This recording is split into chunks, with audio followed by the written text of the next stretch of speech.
पर प्याज अच्छी तरह से ब्राउन हो गई। अब मैं इसके अंदर टमाटर और हरी मिर्च ऐड कर रही हूँ।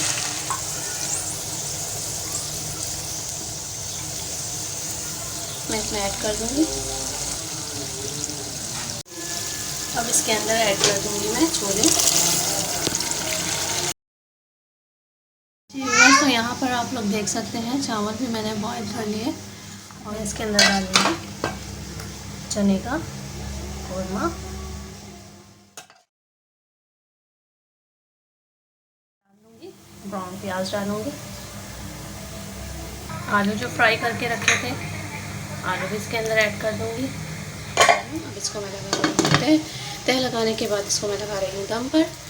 जी व्यूअर्स, तो यहाँ पर मेरी मज़ेदार से बिरयानी बिल्कुल रेडी है। इंशाल्लाह नई वीडियो के साथ दोबारा हाज़िर होंगी। तब तक के लिए अल्लाह हाफिज़।